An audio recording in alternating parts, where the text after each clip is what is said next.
Okay, joined by the championship team owner, and soon Alex Palou will also join us. Congratulations, Chip Ganassi, sixth Indianapolis 500 win, joining the likes of Juan Pablo Montoya in 2000, Scott Dixon in '08, Dario in 2010 and 2012, and Marcus Ericsson in 2022.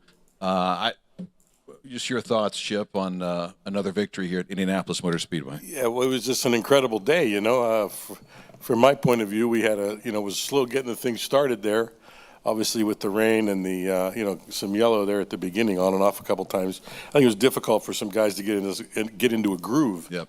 It was difficult, guys getting started, and they sort of jumbled around. And, you had a lot of activity in the pits today, that seemed to hinder some drivers also. And, I felt bad. Some guys had some issues early on. Some of our, people we thought we were going to be racing at the end, had some issue. They weren't there. And it was just, I'll tell you, that kid's a good driver. I think he's off to a good start. We're going to have a good season. He might be okay. Yeah. Might be okay. Might be looking at a championship. We'll see. Who knows? Who knows? Congratulations. We'll you. open up questions for Chip. Let's start here with Ben, and then work around the room. Hey, Chip, congratulations, as I Thank said. you very much. Thank you. Where does this rank in terms of your career as a team owner, given that Alex has been so successful so far? It's certainly my new favorite race, my new favorite win. I mean, no, this is a big, big thing. And the Indianapolis 500 is a big damn race, okay? And he will always be known now as the Indianapolis 500 winner, Alex Palou. It's that simple. And like he said last week, if he was to go through his whole career and not win here at Indianapolis, it wouldn't be a complete career. I don't want to say his career is complete now, but he's got a lot in him yet. And he's just an incredible driver. What can you say? Look at the last 5-6 races we've had. It's just incredible. Yeah, he's on a roll. And in terms of 35 years for you as a team owner, can you just talk about that a little bit? Yeah, I think he's he's one of the greats. It's that simple. And certainly, we've had some great drivers on our team, and he's right there at worst, shoulder to shoulder with all the rest of them. With you gotta talk about Franchitti and Montoya and Dixon and all the champions we've had. Vassar and Zanardi, and it just adds to it. Ericsson won here with us. It's just a great thing. Yeah, he's clearly in that group now. Clearly, yeah. Bob Pockrass. Bob Pockrass, Fox Sports. Did you ever get the feeling that the fact he hadn't won on an oval was starting to get in his head at all? And is there anything that he did today that you felt like he didn't do previously on an oval? Bob, I don't, where are you, Bob? Are you in the room here? Right. Thank you. I'm sorry. Yeah. I really didn't look at that as much. He could have won Nashville last year, I thought, and he didn't have to, and so he kind of rolled out of that one. So I think, coming from my perspective, I didn't put much into that just because the circumstances. I'm a little closer to the circumstances than most of you are in terms of what's going on in the team and what was going on that particular day or whatever when he didn't win on an oval, and I didn't put much in that, so I don't, and here when winning at Indianapolis is this race is won more like a road race as opposed to a short oval, so I think in terms of the strategy and how you plan out this race and map it out, it because it's a longer track, 2.5 miles. When you look at distance and time in and out of the pits and what have you, it's so way different than an Iowa or a Milwaukee, in terms of how you run the race strategy. Go ahead, and then Danny after that. That's it. Chip, what would Bill Simpson say to you right now about Alex and this particular win? Boy, I miss my pal Bill Simpson. Yeah, what would he say? He'd be over in his suite over there in turn 2, having some happy juice, and he'd invite me over and say, and he'd probably be cheering us on for sure. I know that he's cheering us on from heaven right now, or hell for that matter. We don't know where he is. Yeah, I know he's cheering us on. Danny. Chip, you talk about Scott Dixon historically being able to save fuel. What about Alex Palou the last 2 cycles today? That was incredible. Yeah, you know, I didn't get down to his car until about lap 100, and so I was kind of playing catch up myself on what was going on there, and you know, the way those guys operate and with the mileage and what have you, you know, it wasn't a layup. I think I think it was like at lap 150, there's an 85% chance there's going to be a yellow yet. If you look at historically, and that didn't happen today.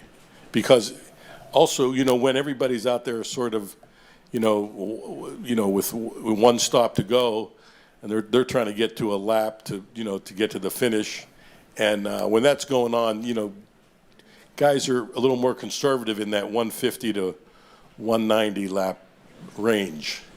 They're a little more conservative, and that's why you don't see a yellow. I mean, nobody was you know, flat there. Chip to your left. Jack, go ahead. Hey, Chip. Just over here. Hi, Jack.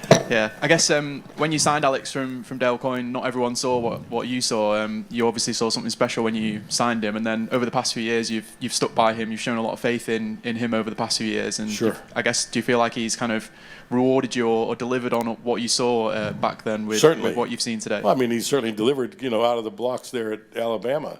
His first race with us, he won. So, I mean, the guy continues to just change the record book.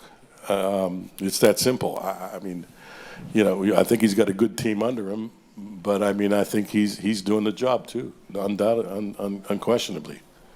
Yeah. Chip to your right. Nathan. Nathan. Chip, apologies if anyone has already referenced this. I think Alex and the 10 team are the 4th team in modern IndyCar history to win 5 of the first 6 races of the year. Not sure how many of those even included the Indy 500, but as a historian of the sport, can you put into perspective just how rare the execution and the talent from Alex and this whole 10 team has been over the course of the start of the season? You know, believe me, I'm riding the wave just like everyone else. You know, I'm out here on the wave. You know, and I mean, I want to keep riding it. That's all I can say. I wish I had an answer for you. I can tell you that some of the people on that team are our most experienced people, and they do a great job. My hat's off to that 10 team underneath him. He'll be the first to tell you they have a great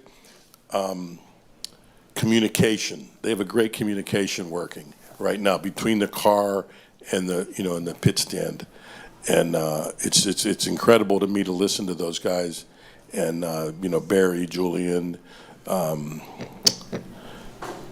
Dave, the fuel mixture guy. I don't know that we always know when a pass is made over the course of the final 20 laps, whether it's going to be the winning pass or not. Right. Alex makes that pass on Marcus, or when you pass and then maybe a yellow comes out, you know, or someone else makes a pass and the yellow comes out. Yeah. Yeah. Did in the moment, did that feel like as crucial of a pass to you as you were watching it as it ultimately came down to? I'm trying to think. You know, we lost here not that long ago. We finished second here at Indianapolis because the leader, after the last stop, the leader came out and was drafting off of some cars in front of him. And that's what happened today. I mean, we picked up the draft of 2 guys that were on the lead lap. They didn't want to get lapped, so they were going like hell. And, you know, they didn't want to get lapped, and it was good for us. We happened to be in the right place at the right time, certainly. Yeah. Let's go. So we won the race that way, and we lost it that way. Yeah, I wish I had the. Somebody can look that up. I don't know, Dave. We'll dig into that. Yeah, it was Ryan Hunter-Ray. I remember in the DHL car. That was 20. Was it 14? Yeah. No, not when he won. Not when he won. He was. We came out of the pits. We were drafting behind him, and we couldn't get. We got. Let's see. No, someone else was drafting behind him, and we were in second. And we couldn't get to the lead. That's what it was. But I remember it was Ryan Hunter-Reay. Yeah. Go ahead. Hi, James Krause, Journal Gazette. Hi, James. I don't remember if this is exact. It was on the leaderboard in here. I want to say the gap now between Alex and Pato for second is larger or as large as the gap from Pato in second to 22nd in the points right now.